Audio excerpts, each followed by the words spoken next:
Tim Black. Tim Black. Tim Black. Yes, I am. True. Funny. Tim Black. I am TimBlack.com. Tim Black.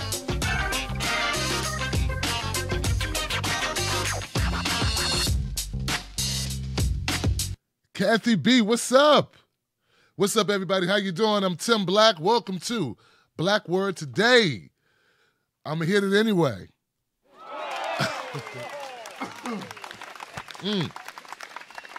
They said, Tim, you hit the button too much, man. Stop hitting the damn clap button, Tim Black. I'm going to hit it again. Much love to everybody out there. How you doing, Periscope? How you doing, Facebook? How you doing, YouTube world? Welcome to Black Word Today, where we get it in. We talk about issues affecting black folks. Hey, and you know, sometimes I cover the same stories on this show that I cover on Coffee with Tim Black, but I do it with a little slightly different vantage point. But it's all news, and everybody's, concerned about what's going on in our media. So let's talk about it. Let's dive in. Today I got 4 stories for you. 1, 2, 3, 4 stories. And I think they're all important stories for us to get to. But before I get started, guys, please share this on your social media. Could you share it, let people know what we're doing around here? Look, man, I ain't falling for no banana in my tan. Let them know that there's a new show. It's free. It's on Facebook. It's on YouTube. It's on Periscope. And I carry water for no political parties. And I'm under no one's control. So do that, guys. Let them know. Let them know we're in the house. All right. We got a pastor in Virginia. Look like they're going to go to jail. We have Tavis Smiley comes out swinging. We have LaVar Ball doing something new. But first, I'd like to get started with another story that I think precedes all the other stories. All right. It's about prisoners working 72 hours straight fighting wildfires in California. Now, we know that prison population, people behind bars in our prison industrial complex get pimped out for all types of corporate interests. We know that there are some communities across this country where the prison industry is what undergirds their entire economy. If you took away the prison population out of some of these communities, they'd all be in dire straits. In fact, there'd be more poverty than you know. See, a lot of people don't understand just how big an industry our prison population is. We're talking multiple millions of dollars. Hell, if I'm not mistaken, it's somewhere around the $10 billion mark, but I got to check that figure. It's like the music industry.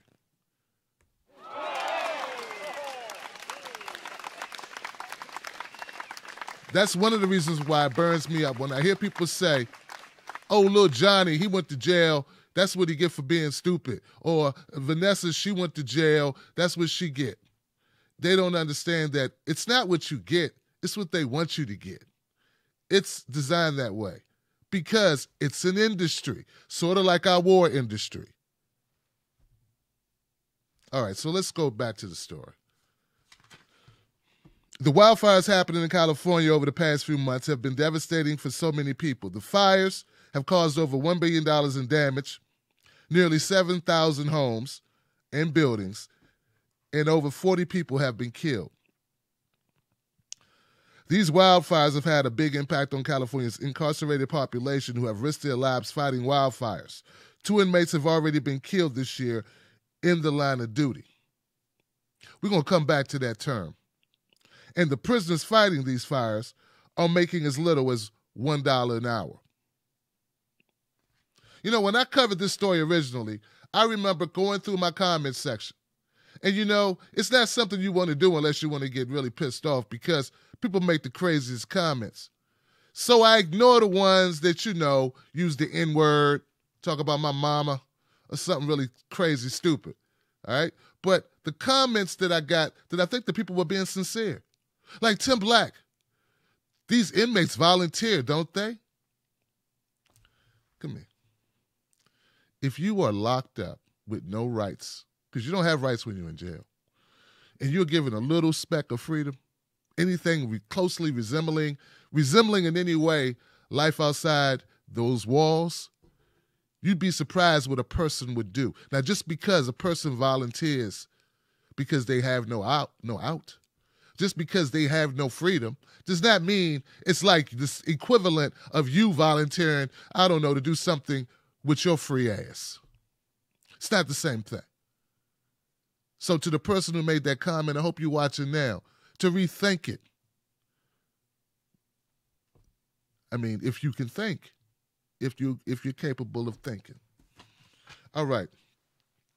Once again, to my point, 2 inmates have already been killed in the line of duty. It's not the line of duty. Line of duty is police work.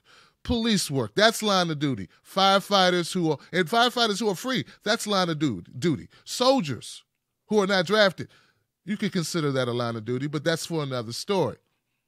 Because that's another industry where people are preyed upon to join, many under the guise of patriotism or college tuition. There's so many important stories to touch on. Back to this point. To use the words line of duty for people who are serving time, mostly because they poor, and also because they black, but mostly because you poor. Because let's face it, there aren't a lot of rich people in jail.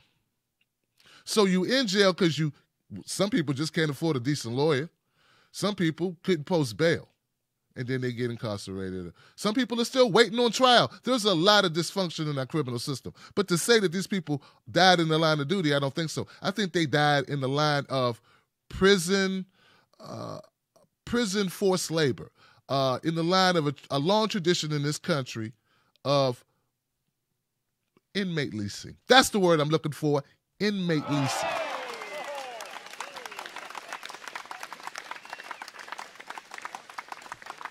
And certainly $1 an hour is not worth risking your life. And I don't think any of these prisoners would have volunteered to do so if they, were free. Okay? I don't know how many police officers you'd get who would risk their lives for $1 an hour.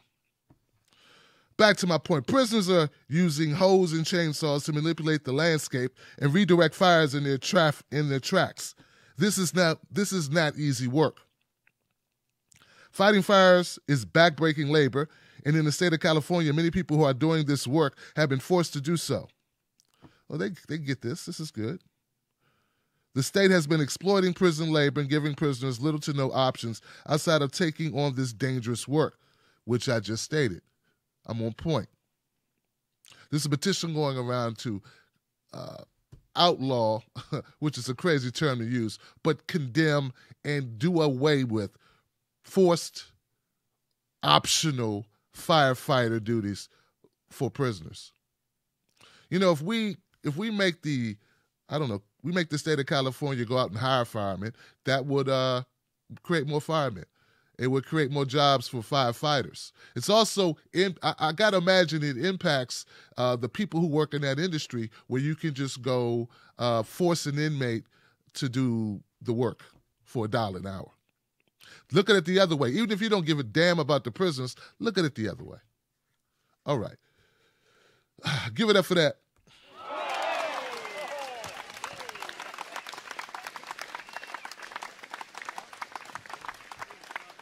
Hey, man, we need a lesson in humanity. Programming. They programmed by the TV. The TV told them. Everybody bad. Little bit of weed. Second time with some weed. Now you in jail for I don't know how long, and you end up what? All right, so now we're going to go to a story near me in Virginia. Pastor and his wife found guilty of scamming millions of dollars. Pastors. The jig is up for an Alexandria, Virginia pastor and his wife who have been convicted on federal charges of defrauding their friends and congregants out of millions of dollars, according to the Washington Post. Oh, man. Pastor Terry Millender. Anybody go to this pastor's, anybody a part of this congregation? Pastor Terry Millender and his wife Brenda promised their friends and flock they'd be investing in the, let me get this right, in the Millender's Christian-based company, Micro Enterprise Management Group. They not only would reap financial rewards, but they also would be doing good in developing countries.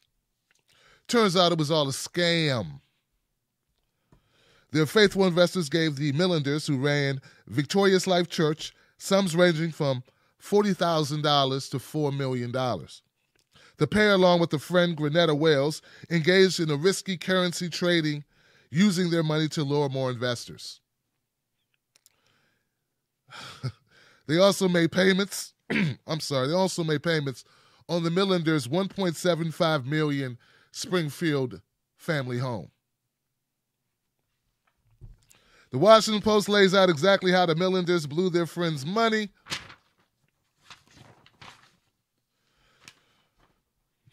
Okay, here it goes. After $1.4 million in micro-lending money was squandered and the company failed, the couple started another firm focused on the Nigerian oil industry. Investors in the micro-lending business were told that though the new venture, they would be repaid. That company too collapsed, and the investors lost over $600,000. Again, prosecutors said much of the money went to pay the couple's personal expenses, including golf games and rent.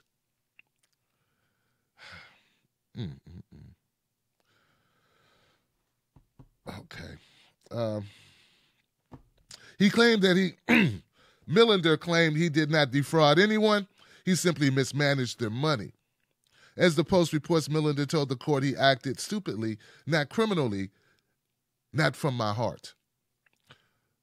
He also claimed that his companies fell because of the 2008 financial crisis and unforeseeable events like the banking crisis in the Ukraine. The pastor also attempted to justify his actions with his flock savings, saying, you can't do good and the poor at the same time. Okay, let me get this right. Oh yeah, this is a familiar one. You may have heard this before. You can't do good and be poor at the same time. You can't help the poor and be poor. It makes no sense.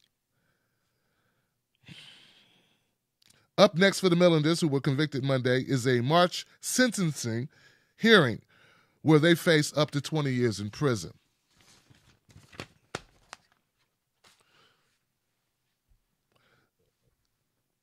I don't know what you believe. The jury's still out for me as far as what happens when we die. But I'll tell you this. If there is a God, may that God punish them. May they spend the eternity, paying for their sins.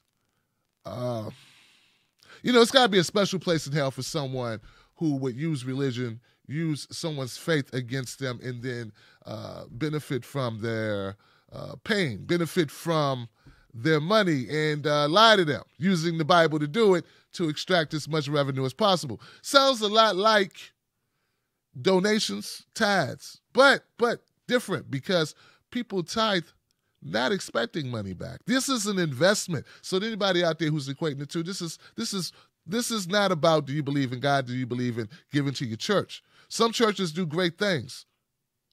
This wasn't even for that. These people invested.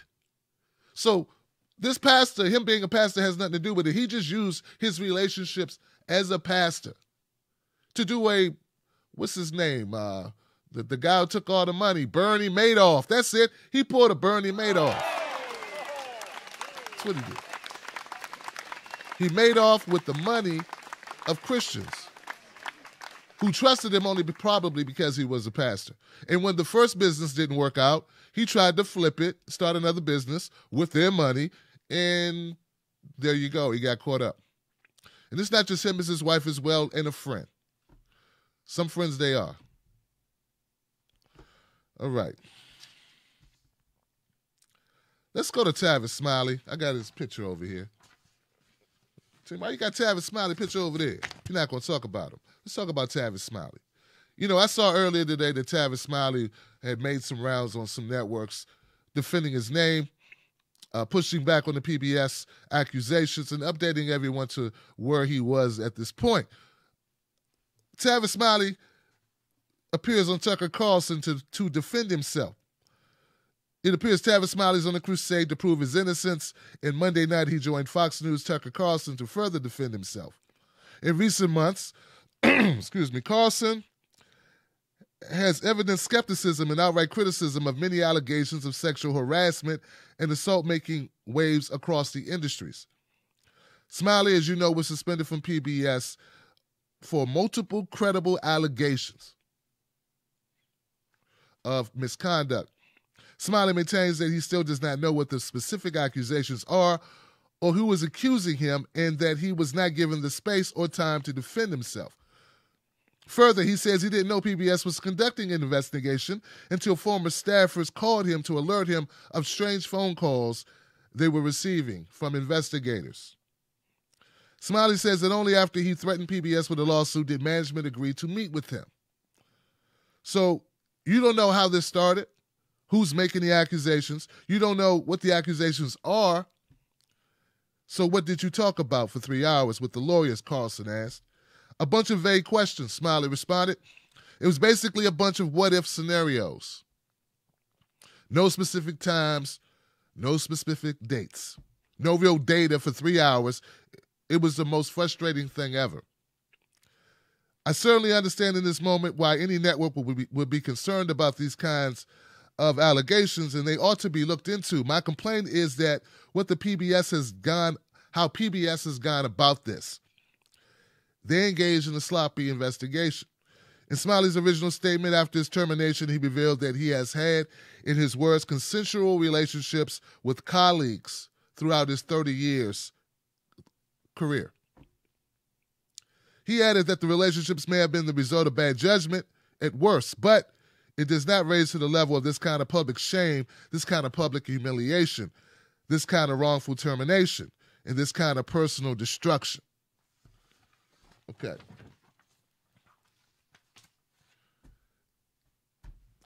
Tavis Smiley, I respected his work. I still respect his work. He's right on many points because Tavis Smiley, some of his accusations were not even that of a sexual nature. They were like, he yelled at work. He cursed at work at someone or employees. I don't even know how this even factors into misconduct. Look, yeah, if you have relationships at work, you open yourself up to lawsuits. But remember, guys, this isn't a lawsuit. What's happening now is PBS is opening themselves up to a lawsuit from Tavis Smiley. So, like, we don't know what. Some people said he showed favoritism. Well, that's a lawsuit that you file, right? Like, isn't there like an EEO or something you go to? You go to HR. If you don't get no response from HR, you go outside of the organization. There are organizations you can contact for such behavior if it's at that level. It sounds like PBS went after Tavis Smiley. I have yet to hear anyone come out. Maybe I'm wrong. Have you guys heard of a female former employee who's come out about Tavis Smiley and said he sexually assaulted her? Oh, that's right. PBS walked back the whole sexual assault part of it. So basically, what they have Tavis Smiley on is they think he wasn't a good guy, he wasn't a nice guy, and he dated women in his office. I didn't know that was a charge. So in that respect, I defend Tavis Smiley. I say this sounds like a load of crap. But this is my other point. And don't worry, I ain't wiggling out. But this is my point. Tavis Smiley, this is what happens when you need somebody else to help get your job done or help get your business done. You understand what I'm saying? That's the part that they don't really need a reason to cancel your show, Tavis. They could just cancel your show. Ask Roland Martin.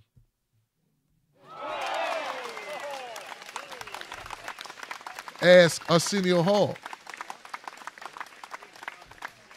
Ask how many shows been canceled. I'm still wanting to see Living Single. They canceled Living Single. No, seriously though, they don't need a reason to cancel the show off a network. The problem that we have, or the problem that Tavis has, is a problem that black folks have. We don't own networks. Byron Allen, pick up the Tavis show and pick up the Roland show and rekindle, reboot Living Single. It'd be a little different though now that Latifah's open and out the closet, but it will make for great TV. Listen, man, we got to own some stuff. We must be put in position to own. We have to pull resources in order to own. I'm not one of those people that believe there's nothing that we can do. There has to be something we can do. We can't continue to have this happen. We can't. So that's the way I feel about Tavis Smiley. You got the facts. He's making the rounds. And I applaud him standing up for himself. He should stand up for himself. No one else is going to stand up for him. I haven't seen a parade of people defending him. I see people coming out about Al Franken. At least Al Franken is actually accused of sexual misconduct. Tavis Smiley's accused of being, dating people and promoting somebody he dated. I don't even know what that is. Anyway, that's what I think about that one. All right? You got the facts. My last story is going to be my most controversial story. It's about LaVar Ball. LaVar Ball plans to start a league for high school graduates. LaVar Ball said Wednesday that he's launching a basketball league for nationally ranked players who have graduated from high school but don't want to go to college. Ball said his Junior Basketball Association, which he said is fully funded by his Big Baller brand, plans to pay the lowest ranked player a salary of $3,000 a month, and the best player $10,000 a month. Ball is looking for 80 players to fill 10 teams that will seek to play at NBA arenas in Los Angeles, Dallas, Brooklyn, and Atlanta. Getting those players is going to be easy, Ball told ESPN. This is giving guys a chance to get a jump start on their career, to be seen by pro scouts, and we're going to pay them because somebody has to pay these kids. Ball said the rules of his league would follow those of the NBA instead of college. 12-minute quarters and a pro three-point line. So what started Ball to even go down this road? What inspired him? Why is he doing this? Ball says he was partly motivated by the comments made earlier in the month by NCAA President Mark Emmert, who was asked at a Sports Business Journal conference whether Ball was good or bad for the college game. So what'd they say? Is this about someone being part of the university and playing basketball or any other sport with the kids with the school jersey on, representing that institution? Or is it about preparing me for my career, my professional career as a ball player? Emmert responded just a few days after Ball's son, LeAngelo, left UCLA to turn pro before even playing for the school. If it's the latter, you can do that inside a university that might be a really good way to go. But if you don't want to, and you don't think that it's right for your family, then don't come. He was right, Ball said. Those kids who are one and done, they shouldn't be there with the NCAA trying to hold them hostage, not allowing them to keep the jersey they wear while selling replicas of them in stores. Oh, God. So our guy isn't going to go to Florida State for a year. He's going to come to our league. Ball said that since Big Baller Brand is promoting the league, players will wear the company's products, including BBB shoes and BBB branded uniforms. Ball admits there's a lot of work to do to get the league ready. No venues have been rented, and ticket prices haven't been set. He also doesn't have any players yet. The league won't include LeAngelo and LaMelo Ball, who have signed with two teams in Lithuania, a team in Lithuania and another team somewhere else I can't pronounce. All right. So, as I read that, I felt conflicted. I'm going to be honest with you. I feel conflicted because, one, I think that college players should be paid. I think the only reason why college players aren't paid is because colleges are busy pimping out players.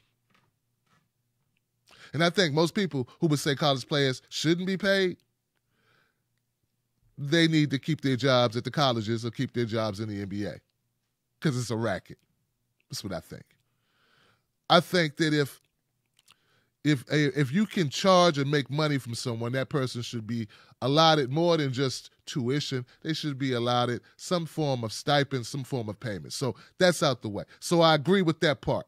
Okay? But if this is such a great idea, why isn't LaVar Ball going to let his kids start in it?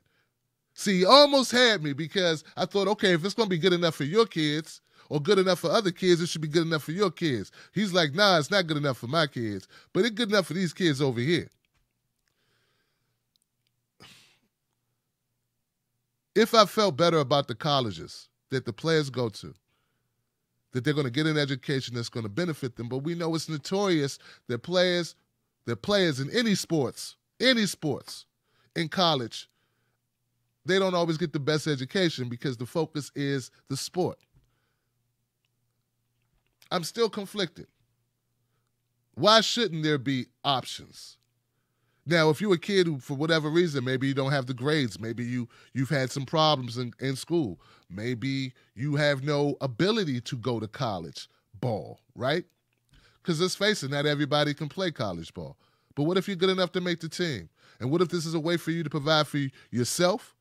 And you don't have to do it forever. You probably can't do it forever. I mean, I'm assuming there's going to be a limit. He wants it to coincide with the same years that you would play basketball in college, right? So I would not begrudge a kid who decided I don't want to go to college or I can't go to college or whatever. I would like to make some money. I would like basketball to be my job. Isn't that basically what you do when you go overseas? I had a friend who played in Italy, made money playing. I'm still conflicted, but I'm coming up a little stronger on LaVar Ball's side. Let's see what he does. Look, I don't shoot down people's dreams, their aspirations. I don't shoot down business opportunities that they're trying to put together. I just don't. I think we need more entrepreneurs. We can sit around, we can boo-hoo and tell people you can't do this or you can't do that. But a lot of stuff couldn't be done till it got done. I'm not saying that people, that players in the league now or young people who are about to go to college, going to college because you heard this thing LaVar Ball got going on. Nah, that's not what I'm suggesting at all.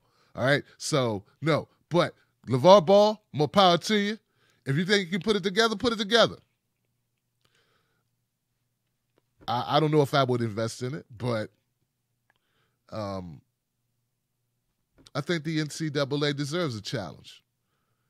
And if anything, one thing that can come out of this is pressure on NCAA, but it would take more investments, wouldn't it? It would take more support for LaVar Ball to put pressure on the NCAA to start playing the NCAA players. Come to think of it, LaVar Ball need to hire security. He need to hire security. I'm not the only one thinking this. You start upsetting the apple cart, then maybe you need some security, man. Just to, you talking about messing with some money, messing with money. I know there's a lot of people pissed off with LaVar Ball. He stirs the pot like nobody stirs the pot. But see, I'm a person who believes stirring the pot can be a good thing. Hey, like going along with the flow ain't always a good thing. Squeaky wheel gets the oil. We'll see what happens. Guys, let me know what you think about this story.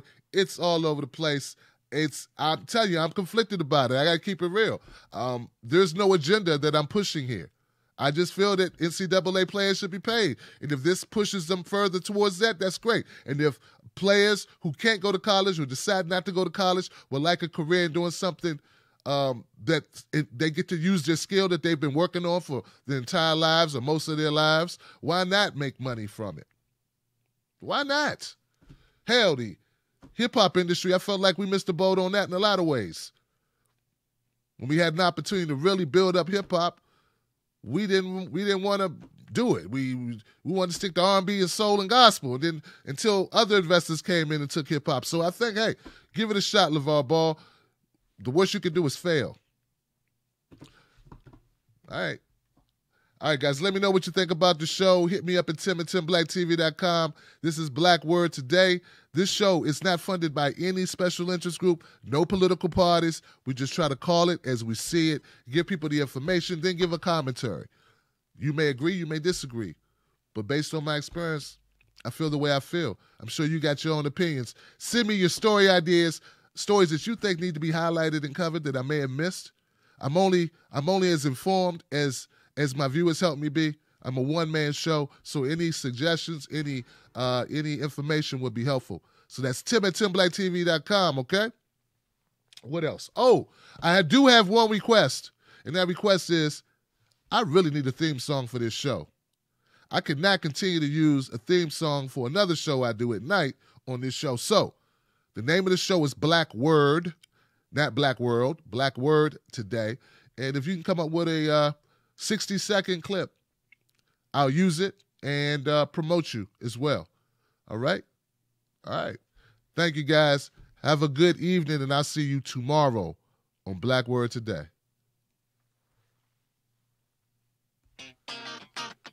Tim Black. Tim Black. Tim Black. Yes, I am. Truth.